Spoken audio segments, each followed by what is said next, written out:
തിരുവനന്തപുരം പാപ്പനംകോട്ടെ തീപിടുത്തത്തിൽ ദുരൂഹതയെന്ന സംശയം. തീപിടുത്തത്തിൽ ജീവനക്കാരിയായ വൈഷ്ണയും ഒരു പുരുഷനുമാണ് മരിച്ചത്. മരിച്ച പുരുഷൻ വൈഷ്ണയുടെ ഭർത്താവ് ബിനു എന്ന സംശയം. ഇവർ തമ്മിൽ കുടുംബ പ്രശ്നം ഉണ്ടായിരുന്നതായും സംശയമുണ്ട്. സംഭവ സ്ഥലത്ത് ഫോറൻസിക് സംഘം പരിശോധന നടത്തുന്നു. ന്യൂ ഇന്ത്യ അഷുറൻസ് ഏജൻസിയുടെ ഓഫീസിൽ ഇന്ന് ഉച്ചയോടെയായിരുന്നു തീപിടുത്തമുണ്ടായത്. അതേസമയം സ്ഥാപനം പ്രവർത്തിക്കാനുള്ള സ്ഥല സൗകര്യങ്ങളൊന്നും കെട്ടിടത്തിലില്ലെന്നും പ്രാഥമിക അന്വേഷണ റിപ്പോർട്ട് വന്നിട്ട് കൂടുതൽ നടപടി സ്വീകരിക്കുമെന്നും മന്ത്രി GR അനിൽ പറഞ്ഞു. സംഭവം നടന്നപ്പോൾ തീ കൂടുതലായി ആളിപ്പടർന്നുവെന്ന് ദൃക്സാക്ഷി പ്രതികരിച്ചു. പുക കണ്ടിട്ടേ അപ്പോൾ ഓടി വന്നതാണ്. മുഴുവൻ തീയായിരുന്നു. പിന്നെ നമ്മൾ താഴെന്ന് വെള്ളം ഒഴിച്ചൊഴിച്ച് അകത്ത് നമ്മളിത് മൊത്തം തീയല്ലേ, അപ്പോൾ പിന്നെ വഴി ഉണ്ടാക്കി അകത്ത് കയറിയതാണ്. തീയെല്ലാം അണച്ച് അകത്ത് കയറിയപ്പോഴത്തേക്ക് ഒരു ലേഡി ഉണ്ടായിരുന്നു, ബോഡി അപ്പോൾ തന്നെ ഒരു 70% കൂടുതൽ കരിഞ്ഞു പോയിട്ടുണ്ട്. ആരെയും കാണാൻ അവിടെ ആരും അത് അവർ മരിച്ചിട്ടില്ലേ രണ്ടുപേരും. സൗര അത് ഫുള്ള് കത്തിക്കൊണ്ടിരുന്നതാണ്. ഇല്ല, ഇത് മൊത്തം കത്തി. ഞാൻ വന്നപ്പോഴത്തേക്ക് ഫുള്ള് തീയായിരുന്നു. ഞാൻ രണ്ട് മൃതദേഹം കണ്ടില്ല, ഞാൻ ഒന്നേ കണ്ടോളൂ. ഞാൻ ലേഡിയെ മാത്രമാണ് കണ്ടത്. അപ്പോഴത്തേക്ക് ഞാൻ വെള്ളം ഒഴിച്ച് നോക്കി, അപ്പോഴത്തേക്ക് അവർ കത്തിക്കൊണ്ടിരിക്കുകയായിരുന്നു. ഞാൻ നോക്കിയപ്പോൾ കത്തുന്ന കണ്ടിട്ടാണ് എനിക്ക് മനസ്സിലായത് ഒരു ബോഡിയാണ്, ആളുണ്ടായിരുന്നെന്ന് മനസ്സിലായി. വെള്ളം ഒഴിച്ച് അപ്പം തന്നെ അണക്കി. ഫയർഫോഴ്സ് അതിന് ശേഷം അപ്പം തന്നെ തീയെല്ലാം അണച്ചതിന് ശേഷം തന്നെ ഫയർഫോഴ്സ് എത്തി. സംഭവ സ്ഥലം കാണുമ്പോൾ ഇതുപോലൊരു സ്ഥാപനം പ്രവർത്തിക്കാനുള്ള കഴിയുന്ന തരത്തിലുള്ള സൗകര്യം അതിനകത്തില്ലെന്ന് ആണ് ഒറ്റ നോട്ടത്തിൽ കാണുന്നത്. അതിനുള്ള ഇടമില്ലല്ലോ. വളരെ ചെറിയ ഒരു ഭാഗമാണ് ആ സ്ഥാപനത്തിന് വേണ്ടിയുള്ള സ്ഥലം കാണാൻ കഴിയുന്നത്. അതുകൊണ്ട് തന്നെ രക്ഷപ്പെടാൻ കഴിയാത്ത അവസ്ഥയിലേക്കുള്ള ഒരു സാഹചര്യമാണ് കാണുന്നത്. വൈഷ്ണവ എന്ന് പറഞ്ഞൊരു പെൺകുട്ടിയെ മാത്രമാണ് തിരിച്ചറിയാൻ കഴിഞ്ഞത്.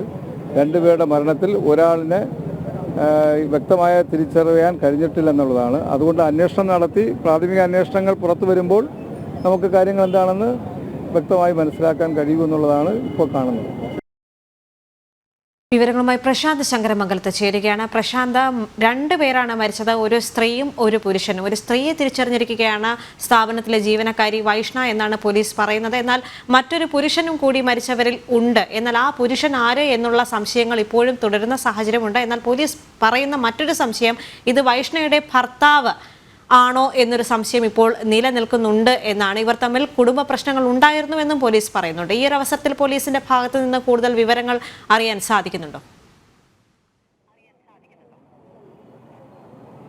ദേവിക, തീപിടുത്തം നടന്ന് ആദ്യ മണിക്കൂറുകൾ പിന്നിടുമ്പോഴും രണ്ടാമത് മരണപ്പെട്ട, അതായത് ജീവനക്കാരിയല്ലാതെ മരണപ്പെട്ട മറ്റൊരാൾ അത് ആരാണ് എന്ന കാര്യത്തിൽ വളരെ സംശയമായിരുന്നു. അവ്യക്തത തുടരുന്ന സാഹചര്യമുണ്ടായിരുന്നു. അതിൽ സ്ത്രീയാണോ പുരുഷനാണോ എന്നതിലടക്കം സംശയമുണ്ടാകുന്ന സാഹചര്യം ഉണ്ടായിരുന്നു. രക്ഷാപ്രവർത്തനത്തിൽ എത്തിയവരും അതുപോലെ തന്നെ ഫയർഫോഴ്സിന്റെ ഭാഗത്തു നിന്നുള്ളവർക്കും ഒന്നും ഇതിൽ രണ്ടാമത് മരണപ്പെട്ട, അതായത് ജീവനക്കാരിയല്ലാതെ മറ്റ് കൂടെ ഉണ്ടായിരുന്ന ഒപ്പമുണ്ടായിരുന്ന മരണപ്പെട്ടത് ആരാണെന്ന കാര്യത്തിൽ സംശയമുണ്ടായിരുന്നു. അത്തരത്തിൽ ആ സംശയമാണ് പിന്നീട് പോസ്റ്റ്മോർട്ടത്തിനായി കൊണ്ടുപോകുമ്പോഴാണ് ഇത്തരത്തിൽ മരണപ്പെട്ടത് ഒരു പുരുഷനാണെന്ന് തിരിച്ചറിയുന്നത്. അതിനുശേഷമാണ് അതിൽ കൂടുതൽ വ്യക്തതയ്ക്കായി പോലീസ് ഒരു അന്വേഷണം നടത്തുന്നത്. ആ പോലീസിന്റെ ഒരു അന്വേഷണത്തിലാണ് ഇപ്പോൾ ഒരു സംശയമുണ്ടായിരിക്കുന്നത്. അതായത് ഈ സ്ഥാപനത്തിലെ ജീവനക്കാരിയായ വൈഷ്ണവിയുടെ ഭർത്താവാണ് മരണപ്പെട്ടത് എന്നൊരു സംശയം പോലീസിനുണ്ടായിരിക്കുന്നത്. ബിനു എന്നാണ് അദ്ദേഹത്തിന്റെ പേര്.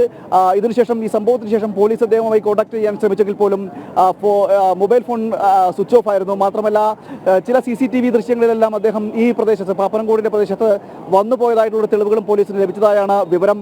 അതിന്റെ കൂടി അടിസ്ഥാനത്തിലാണ് ഇപ്പോൾ പോലീസ് ഒരു നിഗമനത്തിൽ എത്തിയെന്ന് പറയാൻ പറ്റില്ലെങ്കിൽ പോലും ഒരു സംശയത്തിന്റെ ഒരു ഭാഗത്തെത്തിയിരിക്കുന്നത്. അതായത് മരണപ്പെട്ടത് ഈ വൈഷ്ണവിയുടെ ഭർത്താവ് ബിനു തന്നെയാവാൻ സാധ്യതയുണ്ട് എന്ന് എത്തിയിരിക്കുന്നത്. മാത്രമല്ല ഇവർ തമ്മിൽ കുടുംബ പ്രശ്നം ഉണ്ടായിരുന്നതായും കുടുംബ കോടതിയിൽ കേസ് വ്യവഹാരങ്ങളടക്കം നടന്നതായിട്ടുള്ള വിവരങ്ങളും ഉണ്ട്. ഈ കുറച്ച് വർഷങ്ങളായി ഇരുവരും പിരിഞ്ഞു താമസിക്കുകയായിരുന്നു എന്നൊരു വിവരവും പോലീസിന് ലഭിച്ചിട്ടുണ്ടെന്നാണ് മനസ്സിലാക്കാൻ കഴിയുന്നത്. ഇതിൻ്റെയൊക്കെ കൂടി അടിസ്ഥാനത്തിലാണ് ഒരു സംഭവത്തിലൊരു ദുരൂഹത, അതായത് ഒരു അപകടമല്ല മറ്റൊരു എന്തെങ്കിലും ആത്മഹത്യയോ അല്ലെങ്കിൽ സമാനമായ സാഹചര്യത്തിൽ എന്തെങ്കിലും സ്ഫോടനാത്മകമായിട്ടുള്ള വസ്തു ഉപയോഗിച്ചുകൊണ്ട് നടത്തിയ പ്രവർത്തനമാണോ എന്നടക്കമുള്ള കാര്യത്തിൽ ഒരു സംശയം ഉടലെടുത്തിരിക്കുന്നത്. എന്തായാലും ഇതിനെല്ലാം വ്യക്തത വരുത്തേണ്ടിയിരിക്കുന്നു. പോലീസ് അതുമായി ബന്ധപ്പെട്ട അന്വേഷണം നടത്തി വരികയാണ്. ഇപ്പോൾ ഫോറൻസിക് വിഭാഗവും അതുപോലെ തന്നെ ഇലക്ട്രിസിറ്റി വിഭാഗവും അടക്കം ഇലക്ട്രിസിറ്റിയുടെ KSEBയുടെ ഉന്നത വിഭാഗങ്ങളടക്കം ഇവിടേക്ക് എത്തി ഫോറൻസിക്കിന്റെ പരിശോധന അടക്കം നടന്നു വരികയാണ്. തുടക്കത്തിൽ തന്നെ ഇതുമായി ബന്ധപ്പെട്ട ചില അഭ്യൂഹങ്ങൾ പരന്നിരുന്നു. ഇതുമായി ബന്ധപ്പെട്ട ചില അതായത് ദുരൂഹതകളുണ്ടോ എന്ന അടക്കമുള്ള കാര്യങ്ങളിൽ ചില സംശയങ്ങളുണ്ടായിരുന്നു.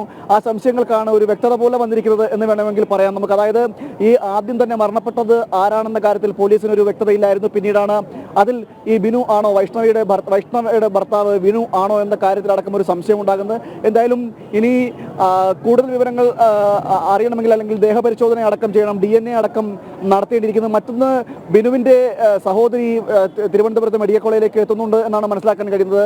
എത്തിയതിനു ശേഷം ഒരു ദേഹപരിശോധനയ്ക്ക് അല്ലെങ്കിൽ കൊണ്ടുപോകുമെന്നാണ് അറിയാൻ കഴിയുന്നത്. അങ്ങനെയാണെങ്കിൽ അവരുടെ ഒരു സ്ഥിരീകരണം കൂടി വന്നു കഴിഞ്ഞാൽ ബിനുവാണ് മരിച്ചത് എന്ന് സ്ഥിരീകരിക്കാൻ പോലീസിന് സാധിക്കുള്ളൂ. എന്തായാലും അതുമായി ബന്ധപ്പെട്ട അന്വേഷണം നടക്കുന്നു. മറ്റ് വേറെ എന്തെങ്കിലും രീതിയാണോ അല്ലെങ്കിൽ മറ്റ് ആരെങ്കിലും ആണോ എന്നടക്കമുള്ളൊരു സംശയവുമുണ്ട്. അതുകൊണ്ട് അത് കേന്ദ്രീകരിച്ചും അന്വേഷണം നടക്കുന്നു. എന്തായാലും നിലവിലെ ഒരു വിവരങ്ങൾ അനുസരിച്ച് ഫോറൻസിക്കിന്റെ പരിശോധന നടക്കുകയാണ്. സ്ഥലത്ത് ഇലക്ട്രിസിറ്റി സംബന്ധമായിട്ടുള്ള പ്രശ്നങ്ങൾ ഉണ്ടായിരുന്നു എന്നടക്കമുള്ള കാര്യങ്ങളും നോക്കുന്നത്. ഷോർട്ട് സർക്യൂട്ട് ആണോ എന്നടക്കമുള്ള കാര്യങ്ങളും പോലീസ് പരിശോധിക്കുന്നുണ്ട്. ഇതിനായി മന്ത്രി അടക്കമുള്ളവർ, അതായത് ശിവൻകുട്ടിയും അതുപോലെ തന്നെ V ശിവൻകുട്ടി അടക്കമുള്ള GR അനിൽ അടക്കമുള്ള മന്ത്രിമാരും സംഭവസ്ഥലം സന്ദർശിച്ചിരുന്നു. ജില്ലാ കളക്ടർ സന്ദർശിച്ചിരുന്നു. അതുപോലെ തന്നെ ഉന്നത ഉദ്യോഗസ്ഥരെല്ലാം പോലീസിന്റെ തന്നെ ഉന്നത ഉദ്യോഗസ്ഥരെല്ലാം ഈ സംഭവസ്ഥലം സന്ദർശിച്ചിരുന്നു. അതിന്റെ കൂടി അടിസ്ഥാനത്തിൽ ഒരു റിപ്പോർട്ട് തയ്യാറാക്കാൻ ഇപ്പോൾ ജില്ലാ കളക്ടറോട് നിർദ്ദേശിച്ചിരിക്കുകയാണ്. എന്തായാലും വരും മണിക്കൂറുകളിൽ അല്ലെങ്കിൽ കൂടുതൽ പോലീസിന്റെ അന്വേഷണത്തിൽ മരണപ്പെട്ടത് ആരാണ് രണ്ടാമത് മരണപ്പെട്ടത് ആരാണ് എന്ന കാര്യത്തിൽ ഒരു വ്യക്തത കൂടി വരുമ്പോൾ മാത്രമേ ഇതിലൊരു സ്ഥിരീകരണം ഉണ്ടാകൂ. ഈ തീപിടുത്തം എങ്ങനെ ഉണ്ടായി എന്നതടക്കം ഉള്ള കാര്യങ്ങളുടെ ഒരു സ്ഥിരീകരണം ഉണ്ടാകുകയുള്ളൂ. ദേവിക. റൈറ്റ്. സംഭവ സ്ഥലത്ത് നിന്ന് തത്സമയം വിവരങ്ങൾ പങ്കുവയ്ക്കുകയായിരുന്നു പ്രശാന്ത് ശങ്കരമംഗലത്ത്.